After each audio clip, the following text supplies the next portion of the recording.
Ted Kennedy was just saying, either I am bright or I have a bright idea.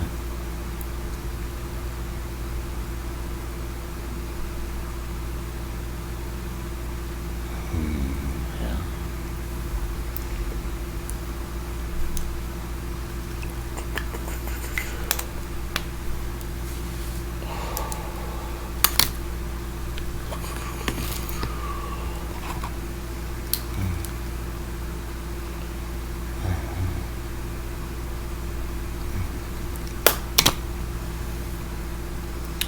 Yeah.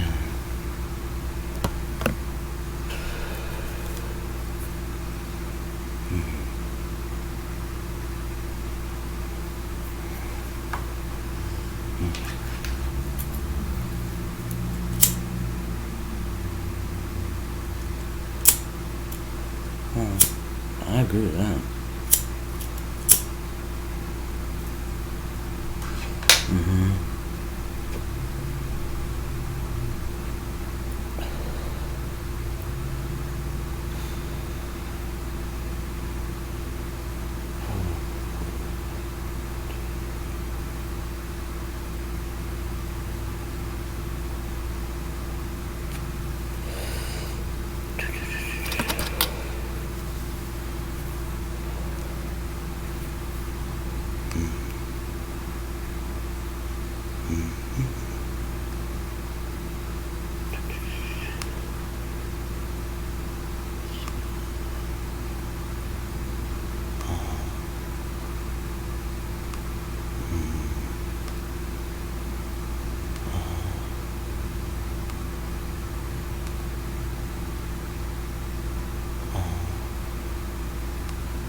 Do you have everything you need in that little sack? I think so, yes.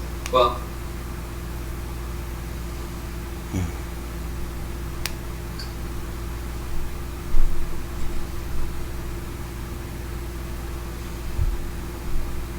I guess if I'm honest, I was a tiny bit nervous at the beginning. But now I love college. I mean, what about you? You've not even talked about your new dead friends. That's because I don't have any, because I don't need any. Damn, that's absurd. We all need as many friends as we can get. I already have my real friends like Zahid. So you need only one friend. So I'm only one Sam.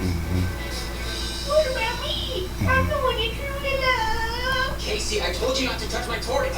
I know that's not how to do it. Ow! Get out! Every year, UCLA recruits a student from Clayton on a track scholarship. They're interested and going to keep an eye on you this year. Really? If this is what you want, you're going to have to step it up. You need to drop the drama. Do you have to go to college to be an EMT? I know guys that didn't. Evan told me you could do the run along today. I was impressed. Yes. is there anything else you want to make sure we talk about today? I want to know, how did this happen? She's the one who cheated, but I'm the bad guy? I've tried so hard to get Doug to forgive me. We're supposed to have this big final talk, but he stood me out. Because I'm not there yet. I'm still trying to figure out what the hell happened. I want us to separate. What? I just think we both need to get past this painful purgatory.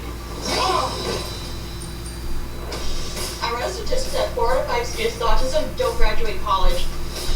And there's 6 of us. When is everything ever okay? The answer is never. There's a lot going on. I dropped out of voting. I kissed someone. We broke up. Sam hates my girl. There's just some things that are too big to look past. I had to turn her in or else I'd be breaking the rules. I asked you to do one thing for me. You are unhomey. I'm at a restaurant with a ball pit and a life-size singing strip of bacon. I just never thought that my life would turn out like this. You're still that same little go-getter. That's still you. We can be each other as a emotional support animal. When I don't know what to do, always try to do the right thing. Everything changes. You may have unhomied me, but I never unhomied you. I'm done being weird. It may just be time to take this relationship to the next level. Will you be my roommate? Yes. Roomies. Roomies.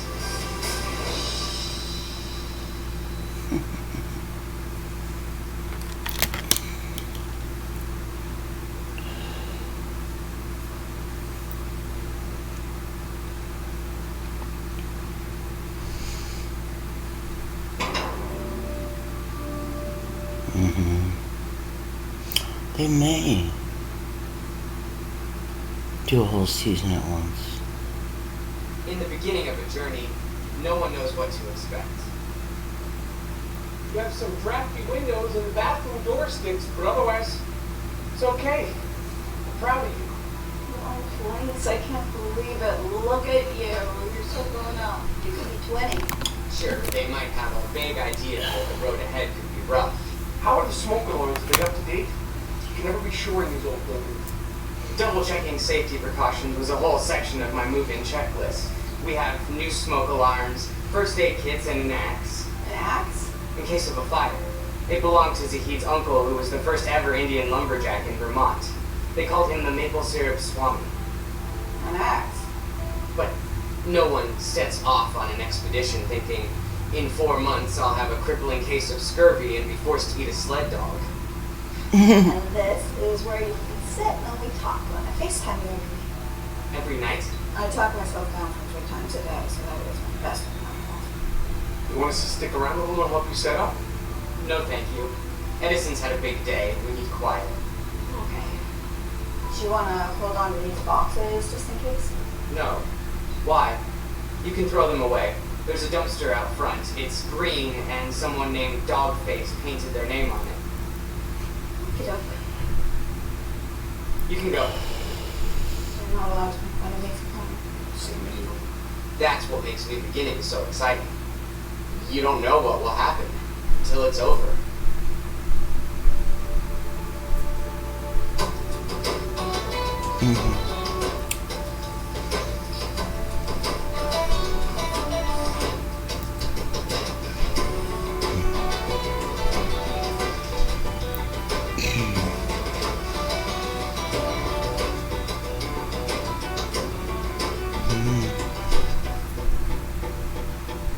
Here it comes. I'm so excited. Quiet. Loud. Sorry. I guess I'll pause this while I watch. All the way to They do the whole Netflix season in the one day. Penguin's unique form. The bill, the flipper, the wedge-shaped tail. But I don't have to, wait, I don't have to do, I don't have to, like, what is today, Friday? I don't have to wait every Friday for a new episode. I get the whole season. So the question is... do you have everything you need in that little sack? I think so, yes. Well, I also got you something from the Tetropolis Liquid. Just say, walkie-talkies. Yeah, you know, you get scared or need a little sneaky snack. Should we test it?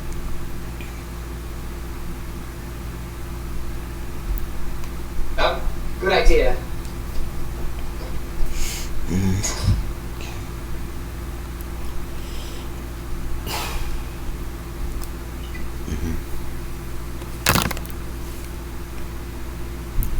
7 o'clock. 7. Nap, nap. Roll, roll.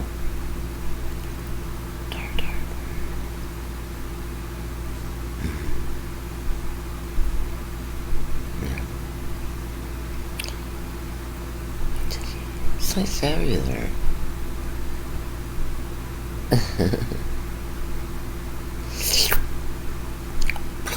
Who had a God paradigm that had anything to do with the earth or made sense? I bet very few people did.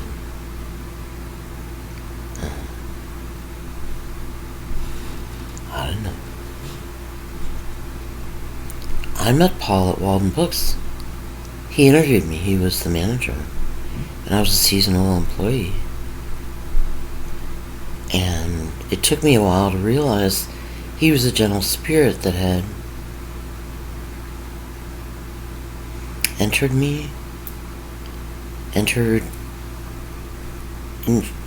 filled me from the back of the head and all. At Lakeside Park, the first weekend or something that I lived on Linden Street, me and Rich. And it took a while to realize that the gentle spirit was the man at Walden Books. But I was just so glad that he was on Earth. I was so surprised. You mean you're on Earth? What are you doing here? Shit, you were Jesus. I thought that was your time here. Pleased. Very pleased and completely safe. I felt, well, I'm with God, I've met God. I'll be safe forever and ever. Then I had to go on this horrible fucking journey. Feeling like I was without him most of the time.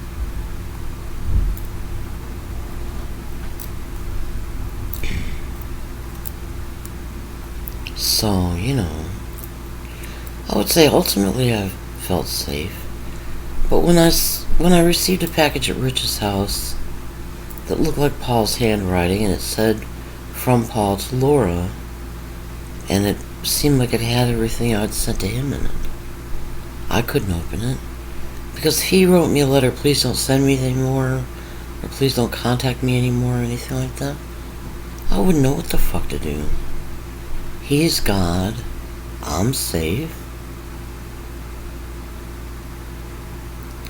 You can't live in a world without God. You just can't. I mean, who knew that there was a female Holy Spirit of God? So it's like you can live without a Holy Spirit of God. But you can't live without God. So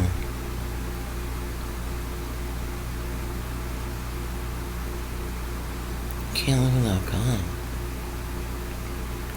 One of the scenarios explained here is that somebody sent Paul letters in writing he recognized as mine, which may or may not have been. And they were rejecting and horrible, and he went in a tailspin and became an alcoholic and all that.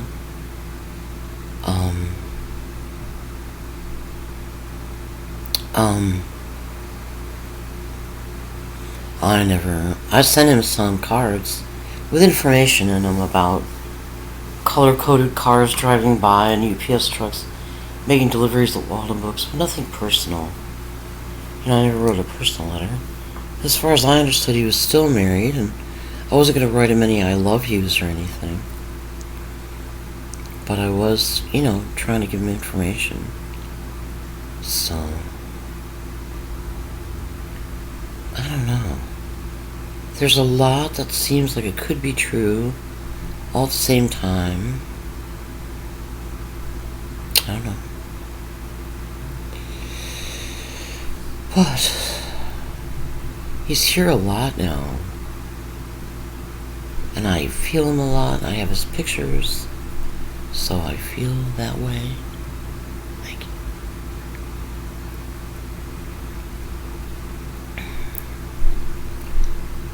But I would have had no compass at all if I'd opened that package and had gotten a rejection or a "please don't contact me anymore," anything like that. I would have had no compass. So you assume God. This is kind of hairy talking. You assume God as a compass because he's God and he's in charge.